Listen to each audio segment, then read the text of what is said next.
address how do we go from having no role of the federal government in agriculture to having government intertwined in all aspects of farming today, from planting to harvesting to selling crops.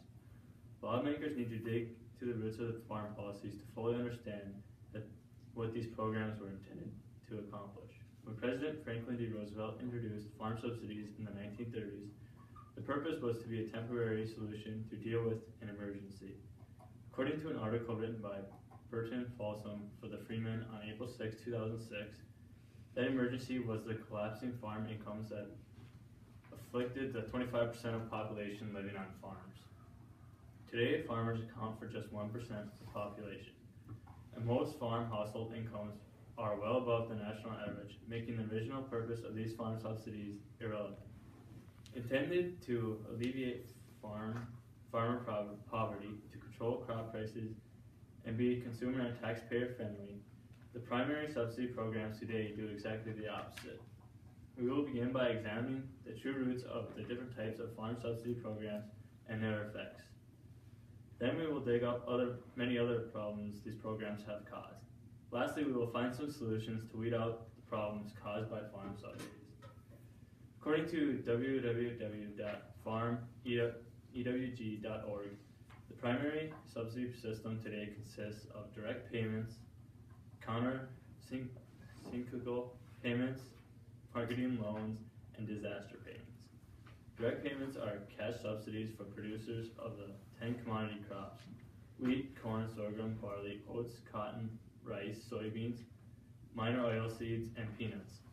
Established in 1996, direct payments were intended to be a way to wean farmers from old-fashioned price guarantee programs. These set payments to go to current landowner or farmer operator every year. They were usually included in land value estimate, which drove up land and prices. The second type of farm subsidy is a counter-cyclical payment, which compensates farmers for drops in market prices. Congress sets price targets for each of the program commodity crops, and when prices drop below these targets, producers receive a government payment.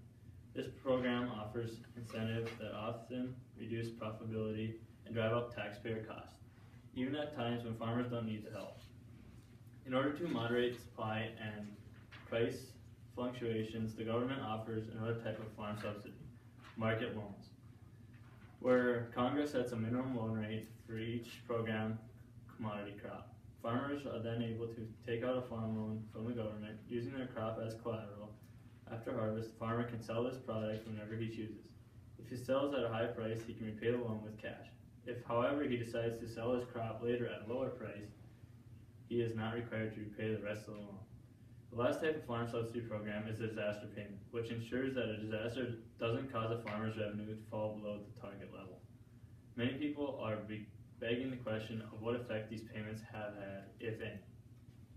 Americans usually assume we need farm subsidies to help small family farms and keep our community stable.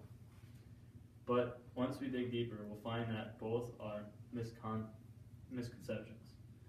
According to www.downsizing.gov.org, policymakers love to discuss the benefits for the small farmer, but in all reality, the bulk of farm subsidies goes to the largest farmers. For example, a 2010 Department of Agriculture study found that 40% of subsidies go directly to the largest 6% of growers. Even if these subsidies do go to small farmers, they don't necessarily benefit because many of these farmers don't own the land they farm. And unfortunately, the small farmers trying to expand, farm subsidies also drive up land prices and rents, making it harder for them to do so. In most industries, market prices balance supply and demand, and entrepreneurs innovate to provide better products at lower prices. All of these market mechanisms are non-existent in government-controlled egg markets, which result in overproduction, overuse of farmland, and land price inflation. As a result, federal egg policies produce substantial deadweight losses and reduce incomes. Like most federal subsidy programs, farm programs are subject to inefficiencies and receipt frauds. According to an article written by Benjamin Powell for Investors Business Daily, the Government of Accountability Office found that As much as $500 million in farm subsidies are paid improperly each year because Congress and the USDA distribute payments for farm emergencies carelessly. For example, disaster payments often go to farmers who have no need for them. According to nationalreview.com, perhaps the biggest scandal in regard to farm subsidies is that congressional agricultural committees are loaded with members who are active farmers and farmland owners. These members have a direct financial stake whether Congress votes to increase subsidies, which is an obvious conflict of interest. Now that we have dug deep to see what the mess is in these policies, let's continue by weeding out the bad policies and planting some new ones.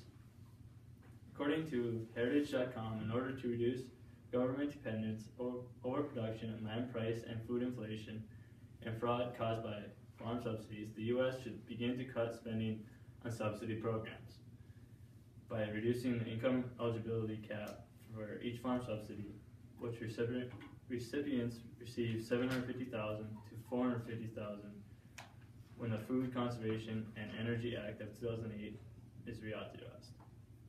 By reducing the income eligibility cap, one benefit for consumers is lowering food prices. The U.S. market would be open to other countries because the largest farms would produce an efficient level of output rather than current overproduction, which provided little incentive for the global trade of agricultural commodities in which they have a comparative advantage and to freely trade across borders would help lower food prices. It would also force bigger farms to provide for themselves, helping small farms become more competitive, which will make the entire market more efficient. Another solution to the agricultural subsidy issue would be to end direct payments to farmers entirely. This would help end fraud and would significantly boost global welfare because trade across borders would be determined by only supply and demand. As you can see, farm subsidies aren't the true cream of the crop that congressional agricultural committees portray them to be. They not only fail to accomplish their purposes, but also can cause many other problems along the way. By reducing the income eligibility cap and ending direct payments, we will be able to help small farmers get back on their feet and stop congressional agricultural committees and large farm corporations from farming the systems.